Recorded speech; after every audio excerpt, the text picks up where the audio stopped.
Hey guys, and welcome to a special episode. We're going to do a podcast with a special guest today related to Torchlight Infinite. First, we got my co-host, Milky BK. What's up, dude?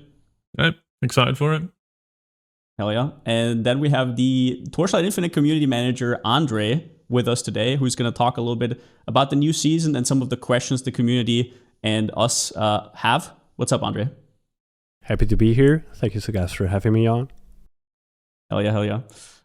So I want to start with the new league mechanic in Lunaria. So we have this kind of mechanic where you go into a map and you have all these statues. You have to free them, you have to open them, and after that, you beat them, and then you get their loot, right?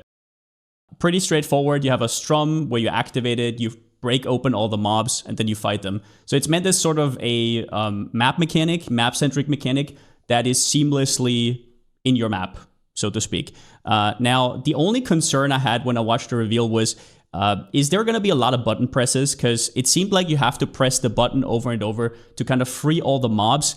There was an item called Celestial River that made it to auto-break open the mobs, but can you elaborate a little bit about when that's going to happen? Is that a chase item? Is that hard to get, or will that happen pretty quickly? There's definitely going to be a certain degree of interaction with mechanics inside the map. Because, even though we really like leaning into like all the zoomy, extremely fast mapping, TLI experience, we do want players to have to kind of think and interact with some of the mechanics inside maps. Having said that, Lunaria was designed as a return to some of those more in-map mechanics that offer some of that more really direct, intense feedback kind of gameplay loop, and we try to remove the friction as much as possible, and all the items related to automation are gonna start dropping very early on. So at the time that I'm having this interview with you guys, so like from what I've seen so far in the test client, it starts dropping as early as time mark 1, so as soon as you get 2 maps, so you're gonna be able to start automizing things very early on. Awesome. Sounds great. Yeah, building on Lunaria, it does something that I've been waiting for for a long time, where it builds on an existing system already with hero memories.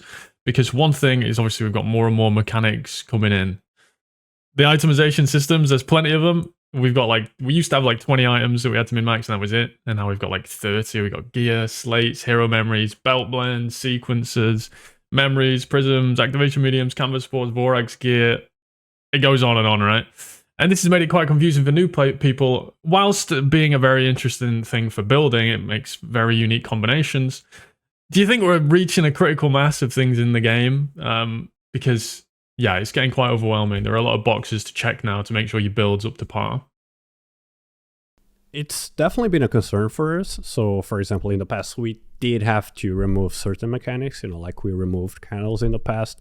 So it's not out of the realm of possibility that going forward, we might also have to, remove certain legacy mechanics, or at least move on to more of a cycle sort of development scheme where, maybe we aim for a total target number of itemization mechanics that we want to keep inside a season to keep the palatability of how much you need to interact, how much knowledge is required of you to actually get anywhere inside the game. We do like giving players that space and opportunity for min-maxing and interacting with a lot of mechanics, but we also don't want to force players to basically no-life their way to just even make it to profound, or even much more than that. So excessive gameplay complexity is a concern for us. It's something that we're continuously observing. The main way that we try to address it so far is by reducing the friction to actually learn the game. So we've tried to make it as easy as possible for players to not only learn mechanics, but actually, just almost directly copy entire player builds, by moving so much of that data inside the game. We like the pro builds feature, all the other rankings features, but game bloat is always going to be a concern, and it's definitely something on our mind. Yeah, I personally think that with the path of progression, you could kind of force people a bit more to actually get each of these individual systems that they might miss otherwise. I think that's something that could also be kind of like encouraged. Because then if someone didn't know about Dreamcrafts, that's a way for them to be like, oh, let me look into this, right? I think so, yeah. The path of progression definitely is a good idea.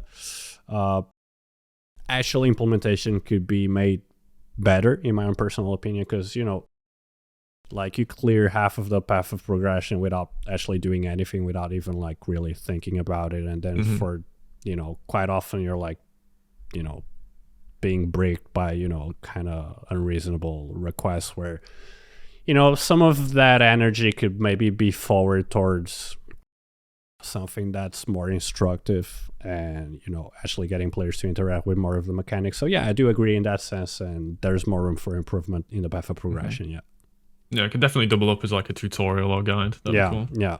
That was kind of the original intent, but, room for improvement is always there. Sweet. Pretty cool. Talking about one of those mechanics that we just touched on, hero memories. We've seen that there's new modifiers in Lunaria that relate to hero memories where you can make them a lot stronger. And one of the issues I have looking at it is last league, ultimate memories got made a lot rarer. And I mean a lot rarer. I got mine early, and then later I realized how rare they were. I resold them for like 12,000 a fee or something. And I was like, the market is completely empty. And this league, we have this new system where 4 out of 5 hero memories will brick with the new mechanic, will be character bound, basically, which for the economy might as well be bricked. Do you have any idea? Is there going to be a drop rate increase? Will there be new ways to get ultimate memories? Or is this just something that we're going to have to live with this patch? So, first of all, we don't really, want hero memories to end up in a kind of state where players kind of plan out their builds, but then they realistically never have access to them. That is definitely not our goal. But at the same time, the whole intent behind introducing this whole binding mechanic is that we did want the high return outcomes to feel more tied to player choice and investment, and to feel like something more significative. Is that an English word? Significant? Significant, yes. Yeah. To feel like something much more significant rather than just being tied to market liquidity, so to say. Having said that, yes, availability is a concern. It's something that's on the back of our mind, and it's something that we're going to be following very closely after the season launch. I guess the reason I want to push back on that even a little bit more is because you guys even made new modifiers for the level 5 hero trait. I forgot how they're called, but when you have the base trait at level 5, you get another little effect that you can plan around. And for that, you not only need an ultimate memory, you need a +2 hero trait ultimate memory, which is like, I mean, that's with the new mechanic is going to be a little bit rough. So I'm just wondering, is there maybe something? You don't really know about anything that has been done in terms of drop rates for the memories? As far as I know, there have been no significant adjustments so far, and it's something that's going to be very closely monitored at the launch of the season. And I can be very transparent about this. The way that the team usually approaches any changes like this is that it errs on the side of caution, because if something is undertuned, it can very easily be buffed, but if it's the other way around, it can very easily break a season altogether. So usually the way that the team likes approaching these things is kind of like erring on the side of caution and then just going over the live player data as soon as the season goes live. Yeah. That's fair enough. I think that builds quite nicely into the next one that I was going to ask, where alongside the memories, not only do you have to get your memory, but then you also have to find these materials to actually craft on these like really end game modifiers. And we've had examples in the past with like Sandlord, you wanted a belt blend in that season. First you had to wait until you had your Eternity. So you have to farm the Eternity, then the blend, and they were obviously, because they were just so heavily priced that it didn't make sense to put them on a worse belt. Same going with carjack and sequencers. Looking at the new one, the Luna mods are very build defining in a lot of cases. Can players realistically plan around getting them, or are they like a, really end game thing for a second build, or like a week 2 thing? I would say that it's very important to keep expectations realistic here, and this type of mods are not going to be like baseline items at all. They're like, they've been purposely designed to be like more end game chase kind of items, and that's where they sit right now. Yeah. Yeah. Okay. I was also wondering because I think you talked in the reveal like 3 to 4 minutes about them as if they're like a feature. And I just wonder if 99% of people will never be able to interact with them. And that's kind of a shame with those really cool effects, in my opinion. I want to say 99% because, even... We'll see, right? We'll see. Yeah, we'll see. We'll see. But yeah, that is the case for all endgame content. A lot of players are going to get filtered by the time you get there. But yeah, I would say 99% is a bit of a cynical outlook. All right. We don't expect it to be that heavily gated, no. Sounds good. All right, so next I would like to talk about seasons. Something I really like in ARPGs is the clean slate. Everything is wiped and you get to start from new, and you can leverage all the knowledge, everything you learned. One of the things that does exist in Torchlight Infinite that I think has maybe held it back in some ways for new players to break into it is there's sort of a meta progression with pets. Even if you're not paying and you're playing free to play for seasons, if you're playing for 10 seasons, you're going to have a vast advantage over somebody who's just starting out. And you guys have done a lot over the years to kind of counteract that, some catch-up mechanics, give people extra pets and whatnot. But there's still a pretty big gap. And for new players, at least to the people that I talk to, and I've there's a lot of people from my PoE community that converted to Torchlight and have it now in their roster. There's a lot of people who feel like the first 1 to 2 seasons, you're basically just kind of playing catch up, and then you can kind of start playing the game. And I'm wondering, do you guys ever think about that? And it's only getting worse league by league because there's more and more mechanics getting added on top of each other. Is that something you guys are at all thinking about? Yeah, we definitely think it's a real issue, and it's something that we've been paying attention to, and that's on our mind. First of all, we agree with everything you said. We do think that, a fresh season start where ideally the only thing or the main thing getting carried over from season to season is just that intrinsic knowledge that players actually have about the game and the game's mechanics. But at the same time, packed spirits are an integral part of Torchlight Infinite, and they're a meaningful investment for veteran players. And of course, we have to value and respect our investment, so we have to balance both sides carefully. Having said that, that gap and its possible widening is definitely something that we take seriously. And that's also a great part of the reason that we've been implementing more and more catch-up mechanics. Now, the feedback itself to the additional and progressive implementation of these feedback mechanics has been extremely positive, and it's definitely something that we intend to continue doing. Whether that is in the regard in the sense that it's more like activity-based events or like co-op events or like completion-based objectives or anything like that. It's definitely something that we're long-term planning to expand. But at the same time, we just have to be very careful about doing it because we don't want to devalue content that is already owned by veteran players. So yeah. So to summarize the question, and while I understand that from my perspective, there's also this thing where the later you do it, the worse it's gonna get because people buy in more and more, and then as you say, it devalues people who already invested so much time and maybe money into the game. So just as something that should be implemented probably sooner rather than later. But yeah. For me, the main issue is just that game knowledge is already such a big deal in this game because everything is a multiplier. It's just multiplier upon multiplier upon multiplier. I see new players have 1 billion damage, and I see endgame players have 10 trillion damage, right? Like with kind of the progression is very far off. So not knowing stuff is already...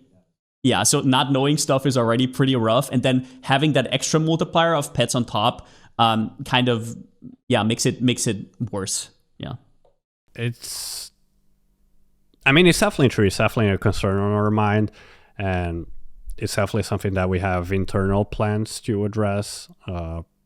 There have been multiple plans for additional catch-up mechanics to be implemented over the coming seasons, over the following year or so. And it's just a matter of being reasonable and careful about it, in order to not disrespect and devalue the investment previously made by veteran players. Yeah, totally understand. I guess let's pivot to something else. If we talk about endgame farming, also pet related, but in another way. I've now, and I've experienced this myself, where in endgame you invest into one pet. So the pets are, if you go wide on pets, they're just not that strong, right? Like if you have every level 1 legendary pet, it's probably not going to do as much as if you just concentrate on one legendary pet and level it to 6. Then you're going to have a huge market advantage, and that's how most people play the game. Free-to-play players as well, they focus everything on one mechanic they enjoy. But the problem is patch notes come along, and then sometimes the tide changes, and now the mechanic they enjoyed might have changed a little bit, or it might have been nerfed directly or indirectly, and all of a sudden the pet that you have does not give you an economic advantage anymore. One solution I've thought about a lot is how Hearthstone approaches their cards, where if a card gets nerfed, you can dust it and then make a new card with that for a week or something, like for a small time frame, to kind of give people this adjustment period. Did you guys ever think about some kind of swap mechanic? I know you guys did this with the City of Eternal when you changed that. Is that something you're thinking about maybe moving forward? I was actually about to bring up Eternal. That was our first time exploring a mechanic like that. Because, it was also the first time that we, did such massive changes to a mechanic, or, even entirely removing a mechanic like that. And, the feedback was quite positive from it. So it's definitely something that's under discussion. Like the possibility of swap windows or compensations if major changes are occur to a certain mechanic. Because like you said, the way that the whole farming system works, or the way that the pack spirit system works right now, is that it incentivizes ultra focused, ultra directional investment into a certain mechanic. That of course, that's my advice to people always. Just get one pet that you like. But of course, the problem with putting all your eggs into one basket is you're a lot more exposed to volatility, to any changes in the meta. So currently under discussion. I would love to give you guys a guarantee going forward, if we have changes that go beyond XYZ parameters, everyone is entitled to exchanging their drop pact for another mechanics pact or something like that. Fortunately, it's not something that's set in stone right now, but it's definitely under discussions. Yeah, that's great. I think it would actually have two more advantages. One advantage would be people who just are tired of one mechanic and just want to try out something new, maybe get to experience that in a lot of ways. And the other thing is, I'm sure you guys think about this when balancing stuff. You don't want to step on people's toes, and that would give you a lot more freedom to maybe implement changes that you haven't done in a while because you don't want to step on toes, right? Yeah. So, yeah. And, I agree, because in a certain sense, where every time we do develop a new season, we are in a certain sense also quite limited because of, so many legacy mechanics that are piling up, and, we can't step on the toes of so many seasons, so many years of like, very directional investment into a certain thing. So yeah, definitely something worth looking into. Mm-hmm. And then obviously there's the other side to that as well, because one thing I see pop up a lot is people that maybe have the pets for them older mechanics that they feel now aren't performing as well as they'd like. You've got mechanics like Outlaw and Overrealm that were just throwing out loot, obviously, if you had the pets for, but then you've got all things, maybe things like Dream or Canvas. There's others to mention as well. And they do have those big spiky items, but when you're farming it, it can be very peaks and troughs and few and far between for those things. One thing I've personally found interesting is that Dream doesn't have any additional compasses, for example. And I'm just wondering, can players expect those mechanics to be brought up, or would it be that more like rotation system in the future? As long as the mechanic is inside the game, meaning that we don't have any plans to remove it, we will get to it as soon as development man hours allow. So to put it very bluntly, when we're developing a new season, the majority of manpower, the development of the majority of work hours are, of course, directed to the development of new content. And unfortunately, what that inevitably can lead to is some of the legacy content, falling in disfavor from the current meta, and that is definitely not done on purpose. It's more of butterfly. It's like a consequence of focusing on all the other stuff you do, right? Like all the other stuff moving the meta in a different direction. Having said that, we do try as much as possible within the development of each given new season to allot a certain percentage of all our efforts and time into bringing some of that older content more in line with the new season. And that might be older mechanics suddenly finding themselves more useful. That also might be in regards to hero traits themselves, or like older skills, anything like that. We do hope that while we're adding so much stuff onto the game, whether that be mechanics, itemization, so on and so forth, we do hope that there is an incentive for players to interact with everything and not just be like, okay, the new things are good and the old things are break. There's definitely auxiliary things as well, right? You've got the new mechanic that by existing increases the desire for people to farm black sale. Yeah. So there is that. You can kind of go back with those kind of things. And I bet we can expect more of that as well. Yeah. Maybe in the future. I will say that you guys have been extremely consistent over the years with the league releases. I mean, that's probably the hardest 14, thing for ARPGs. Right? Not missed one. Yeah, it's absolutely crazy. Yeah, with the 2 beta seasons and then we have the 12 real seasons.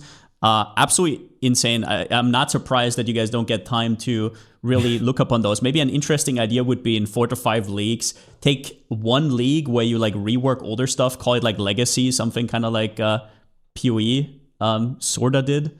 That would maybe be interesting. But yeah. I mean, ever since I've joined the team, it's been 2 years as of now. We've only ever had one longer season interval, and we don't officially commit to like a 3-month season cycle. That's actually a very informal thing because we don't want to like be legally or officially tied down to that, just in case. But yeah, makes sense. Informally, to dodge other games as well, right? Yeah, exactly. Informally, it is a 3-month cycle, and we've only avoided that once. And that was also because, like, if I remember correctly, it was for the Frozen Canvas, which is like one of our biggest reworks at the time. And for operational reasons, sticking to the 3-month cycle is very important to us, and it's also been a very successful formula. Breaking out from that mold did work that time, but it was also kind of done out of necessity. Also because we felt like we really needed to implement so many changes that we really had to bite the bullet and really prolong that, which is why we would rather make the the upgrade, like the rebalancing progress to legacy content, be something more progressive that comes through each season, rather than having this like very spread apart gap where then we introduce a ton of changes. But that also introduces a lot more operational risk for us. So another topic I'd like to discuss is ailments. Even before this leak in Vorax, there was a huge ailment rework. And basically what happened, a TLDR kind of is, ailments do not work with damage effectiveness on skills anymore. That means that a big hit to an ailment is the same as a small hit. And the only thing that really makes it different is outside multipliers. So you had this weird situation where people were looking for, because you guys updated all the skills to say hit damage multipliers, but then there were a few outliers and people were looking for those. So for example, we had burning shot, or we had channel multipliers, which were not only hit, and those were used mostly for dots. And ailments in general feel, you guys said last patch you wanted to be a little bit broader and more accessible, but I feel like it kind of did the opposite and restrained it to those few skills that just perform better. Because you can't just go, I mean, before you would, for example, go ground shaker or big hit for trauma and ignite, and then very fast hit for poison. Wilt. But now that's capped, and everything just feels kind of samey, at least from a build maker perspective, I guess. And this system, you've doubled down this league on this in a lot of ways. Do you guys like where it's at and where the meta is at in terms of ailments? Or do you think there still needs to be some more iterations before this can work out? So first of all, like you mentioned, the philosophy behind kind of decoupling ailments from damage effectiveness was to effectively lower the sort of barrier of entry so that more skills could participate in this ecosystem rather than just having a very small narrow pool of like naturally compatible options. And in that sense, we do think that the overall direction is still valid, but at the same time, we have also seen that the system can kind of, just end up concentrating and focusing on a very few select small number high return options. And our goal going forward is probably to, keep the system more broadly usable while also hopefully restoring some stronger skill identity and, introducing some more distinct growth paths. So, more skills can actually use ailments and still feel, kind of different from each other. So to put it like very theologically, we do think that the initial intent was good. Where the outcome sits right now is not ideal, but we're going to double down on the overall direction. Okay, interesting. I guess on that topic, another huge change this patch was the not really removal of repurification, but you shifted it to a hero memory mod now, which has a lot more opportunity cost than just simply doing a talent, and it's a lot more delayed. And repurification, especially on the League Start meta, had a huge impact before.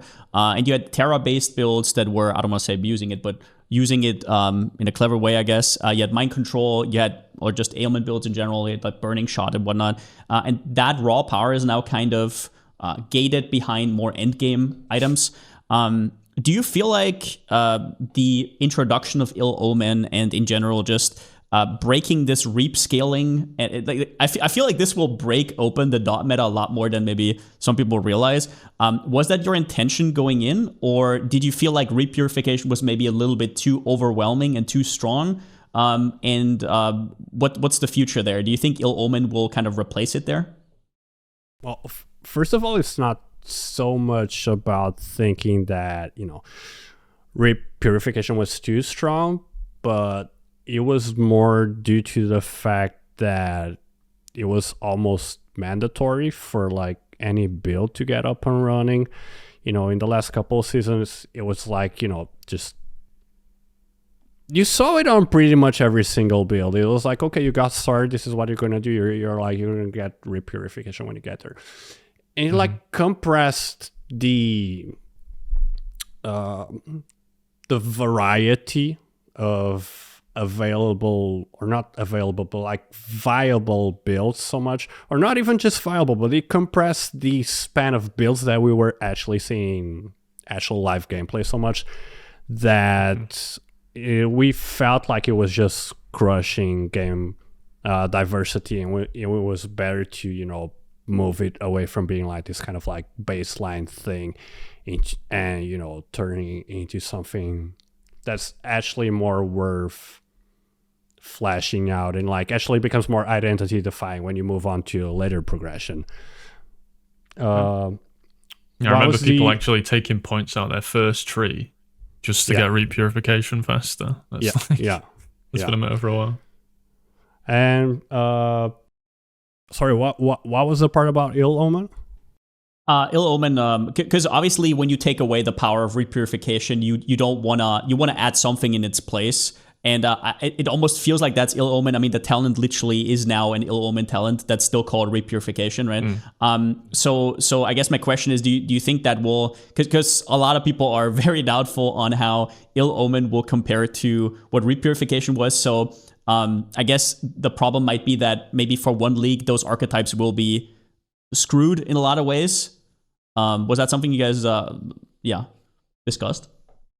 I mean, and by the way, I'm only bringing this up because it was a huge part of the meta. I'm not just like singling out an archetype that I like. It's just, it was such a vast part of League Start meta. It definitely was, yes. And that is also obviously part of the reason why it had to, I wouldn't call it be phased out because it's still going to be extremely viable, but like, you know, push to a different point in the natural build progression. I wouldn't say Ill Omen was like introduces a replacement or something like that, but of course it's going to be interacting with a lot of the same similar mechanics. You know, it's obviously also going to be very, very important for dot builds, but I wouldn't think of it as like the team thinking, oh, like we thought there was, you know, repurification was like overpowered, so like now we're gonna absolutely break this for a season or two and like introduce this whole new thing. No, it was just about ensuring that, you know, build diversity, especially for certain archetypes, you know, can expand back into a more healthy range or spectrum. Yeah, I will give you guys credit because you also, not only did you add it in the later progression, you also even buffed it. So now you can get to 35% repurification later on, if I remember correctly. So I guess there is like a valid point to that. I'm wondering how it's going to shake out, but I guess that's just gaming, right? All right, you've said the goal of beacon modifiers changes was to shift the focus from damage to survivability.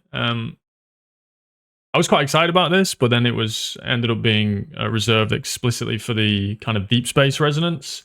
And in those parts of the game, obviously, the damage threshold already insanely high because of compasses and probes. And when multiple modifiers stack with these new mods, it's looking like maybe 2, 4, even 8 times more damage required to clear the map. So what's the intent behind pushing that constraint even further in this particular mode, rather than making it you wanted to address the kind of defensive requirements rather than making that more of a global thing? Why reserve it for specifically deep space? Well, first of all, from a design standpoint, deep space has really been like that utmost, you know, high investment, high return, high risk, high return kind of mechanic. And when the team is approaching any changes to deep space, that's basically how it thinks of it. Like, how can the ceiling be pushed even higher? Like, how can the challenge be squeezed even more? Having said that, the changes so far and also going forward, they're not just about, you know, actually increasing survivability requirements, but they're also about basically increasing kill efficiency.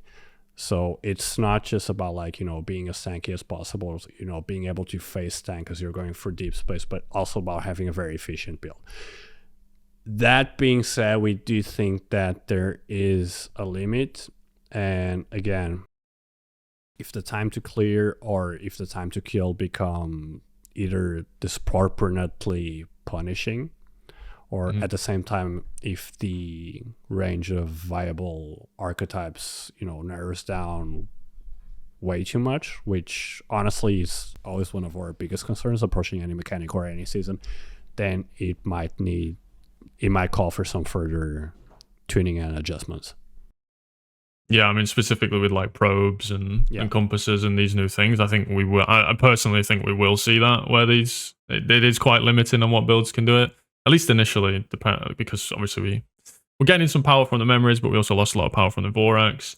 So we're gonna have things like Armor Stacker and Major Stacker, I imagine, because those things get like Cage and stuff. That stuff gets very, very, very tanky in deep space already. So it's gonna be interesting to see. I guess another approach could be to leave the changes to map modifiers and approach it from compasses. You can nerf the requirements of compasses as well. So I guess you're if you see a decrease of builds that can actually run it, then same thing kind of, right? Maybe even easier to balance it that way. So next up, I want to ask a few questions from the community and in general. Things that are interesting, but don't really have its own header, right? Like just quick fire questions, I guess. Can we automate elixirs? Yes. Fully without having to use the gloves. Sorry. Yes.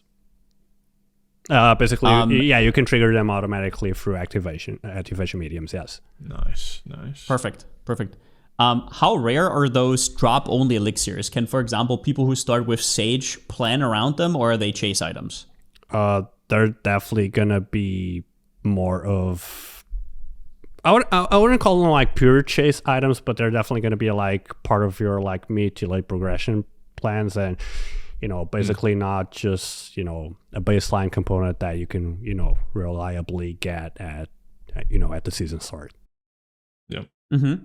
And how about the boss modulation for minion players? Can they plan around some of those new modules, or how's that? Positioning wise, it's also going to be a little bit similar. It's also going to be like that kind of like mid to late, like pre-chase item, whatever you want to call it. And the actual farming difficulty is going to depend on their drop source, basically. Okay, that makes sense, yeah. Can we have a level all button for skills so we don't have to press so often during leveling, please? Passing forward the feedback, yes, I would love it too. Now, not only that, just like being able to like add or remove talents more effortlessly. Yeah, I agree. Yes. Yeah, we actually had that one. Single click talent activation. Oh, we got it now? We'd like that too. Yeah, we'd like that too. No. We're going to ask about that. We'd love that one. I was confused for a second. Jesus. No. I wish. Then we have the Carino 2 got a rework, and there's a new talent at the end that says projectiles can jump off the ground. Can you maybe explain a little bit about how that's going to work with shotgun and shotgun coefficient, or will it even be able to shotgun? How's that going to work? It's going to function like basically the same way as Icicle. So, it's not shotgun coefficient, and it's not going to be hitting the same target again. Okay. All right, now one for me, and I'm praying on this one. In the patch notes, it says, fixed an issue where the damage effectiveness of the burst triggered by Berserker Rayhan's anger was incorrect.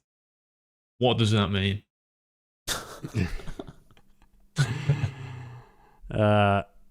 It basically means that the actual behavior previously observed in past live builds did not match the description, and this has now been corrected.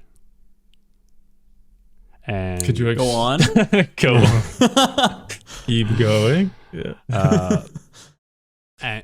Positive, negative? Actually, to be clear, it's more of a downward correction. So the added flat damage before was actually higher than it should have been according to the description. So is that for everything, or was the weapon damage getting scaled more, do you know, or was it stuff like strength stacking? Are we clear on that?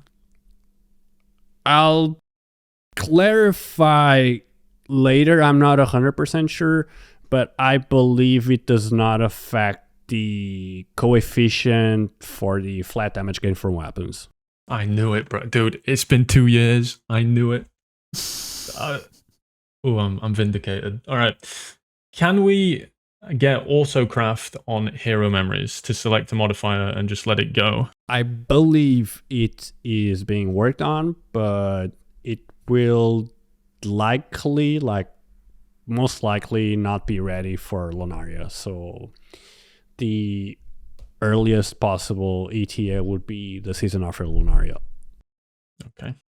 The filter sounds, whenever you're using them from someone from a different server, you have to, it's really weird getting the files from them. Can we maybe have that just be accessible in game?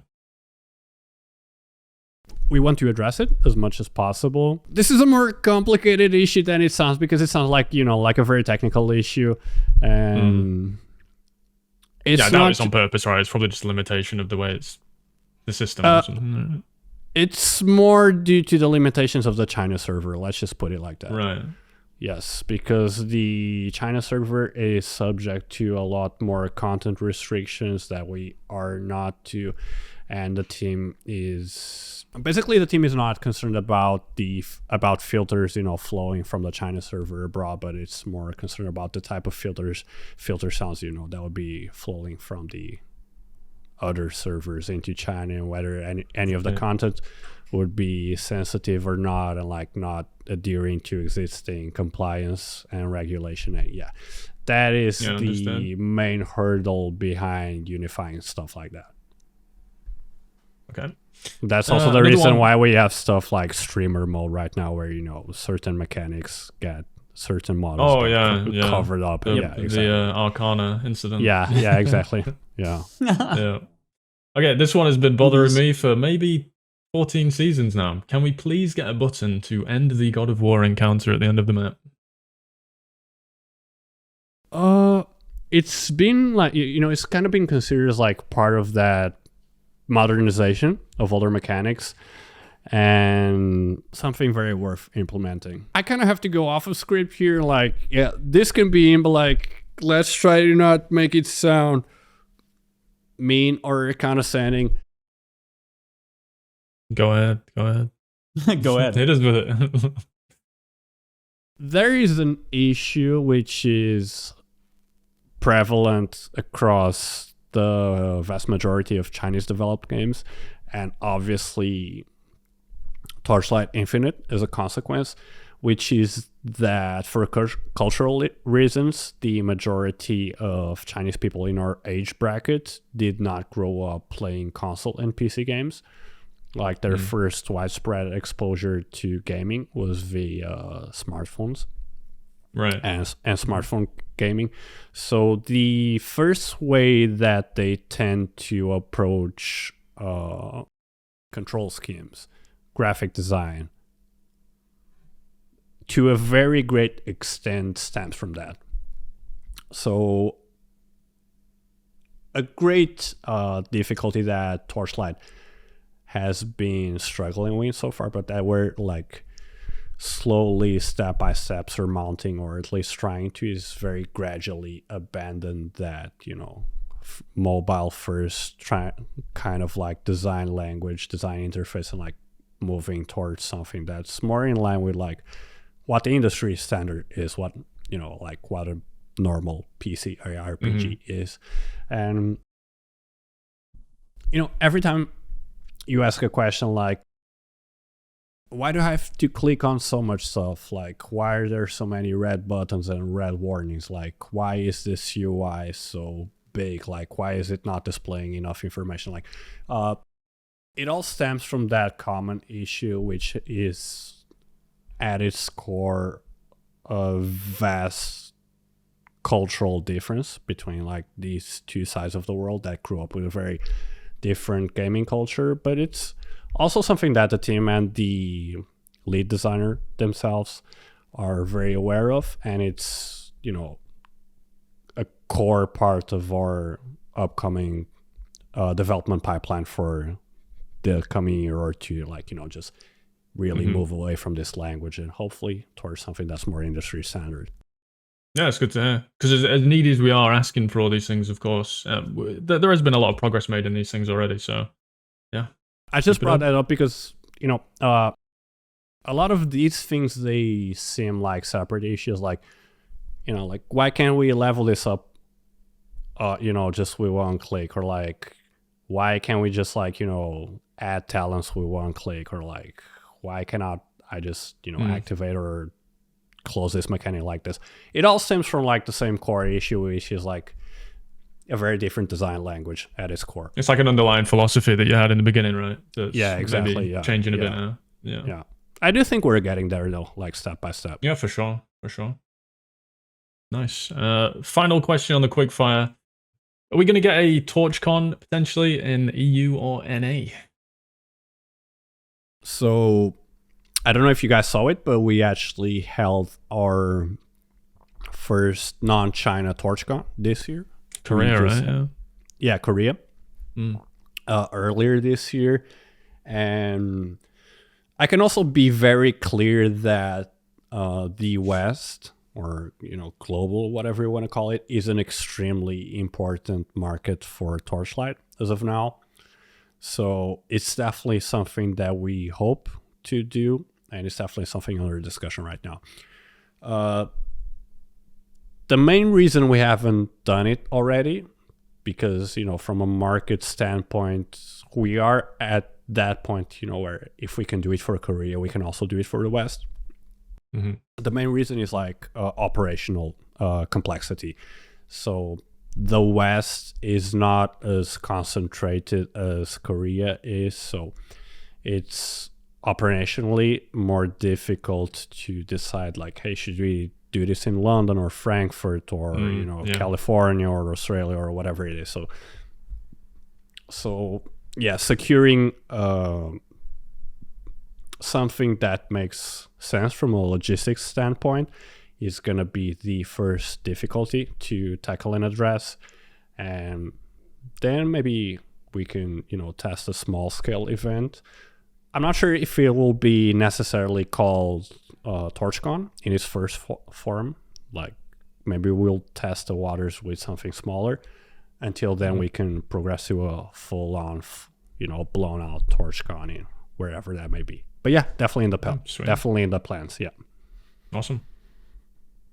Sounds good. I guess to round out this whole interview, you guys have pushed out a ton of content over the last 3+ years since me and Milky started it. I mean, we're right there from like beta on.